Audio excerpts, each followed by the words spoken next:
এই মুহূৰ্তত আত্মসহায়ক গোটৰ মহিলাসকলে দিবলৈ ওলাইছো ডাঙৰ খবৰ। যিসকল আত্মসহায়ক গোটৰ মহিলাসকলে মুখ্যমন্ত্ৰী মহিলা উদ্যমিতা অভিযান আঁচনিৰ ফৰ্ম ফিল আপ কৰি জমা কৰিছে, সেইসকল আত্মসহায়ক গোটৰ মহিলাই ভিডিঅ'টোত ক্লিক কৰিছে যদি অনুগ্ৰহ কৰি ভিডিঅ'টো স্কিপ নকৰি প্ৰথমৰ পৰা শেষলৈ চাই থাকিব, কিয়নো যিসকল আত্মসহায়ক গোটৰ মহিলাসকলে মুখ্যমন্ত্ৰী মহিলা উদ্যমিতা অভিযান আঁচনিৰ 10,000 টকা পোৱাৰ বাবে ফৰ্ম ফিল আপ কৰি জমা কৰিছে, সেইসকল আত্মসহায়ক গোটৰ মহিলাসকলৰ মোবাইল নম্বৰত আহি আছে SMS।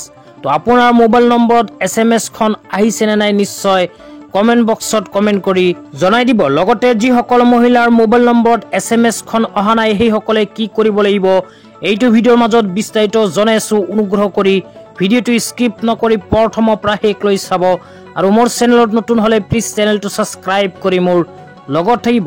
তো যিসকল আত্মসহায়ক গোটৰ মহিলাসকলে মুখ্যমন্ত্ৰী মহিলা উদ্যমিতা অভিযান আঁচনিৰ 10,000 টকা পোৱাৰ বাবে ফৰ্ম ফিল আপ কৰি জমা কৰিছে, সেইসকল আত্মসহায়ক গোটৰ মহিলাসকলক অসম চৰকাৰে প্ৰদান কৰিব 35,000 টকা।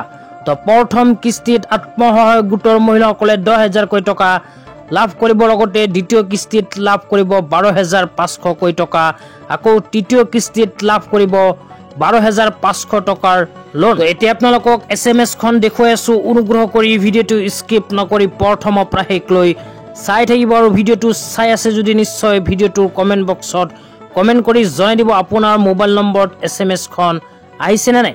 তো এতিয়া আপোনালোকক SMS খন পোনপটীয়াকৈ দেখুৱাই দিছো।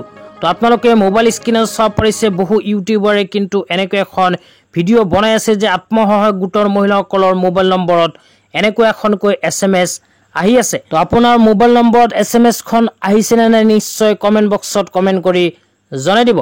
তো SMS টোত কি লিখা আছে প্ৰথমে পঢ়ি শুনাই দিছো।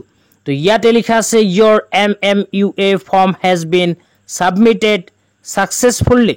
তো এনেকুৱা এখনকৈ SMS যিসকল আত্মসহায়ক গোটৰ মহিলাসকলৰ মোবাইল নম্বৰত আহিছে সেইসকল মহিলাৰ কিন্তু 10,000 টকা পোৱাৰ ফৰ্মখন সাবমিট হৈ গৈছে। লগতে যিসকলৰ এতিয়ালৈকে অহা নাই সেইসকলে কি কৰিব এতিয়া আপোনালোকক জনাই আছো। তো যিসকল মহিলাৰ মোবাইল নম্বৰত এনেকুৱা এখন SMS অহা নাই সেইসকল আত্মসহায়ক গোটৰ মহিলাসকলে আৰু কেইদিনমান অপেক্ষা কৰিব লাগিব। হয়তো চৰকাৰে আত্মসহায়ক গোটৰ মহিলাসকলৰ ফৰ্মখন ভেৰিফিকেশ্যন আৰম্ভ কৰিছে, যিহেতু 39 লাখ আত্মসহায়ক গোটৰ মহিলাসকলে ফৰ্ম ফিল আপ কৰি জমা দিছে, সেই হেতুত কেইদিনমান সময় লাগিব পাৰে। তো যিসকলৰ ফৰ্ম ইতিমধ্যে ভেৰিফিকেশ্যন হৈ গৈছে সেইসকলৰ SMS আহিছে আৰু যিসকলৰ হোৱা নাই সেইসকলৰ SMS অহা নাই, সেইকাৰণে কেইদিনমান অপেক্ষা কৰক, হয়তো আপোনাৰ SMS খন আহি যাব। তো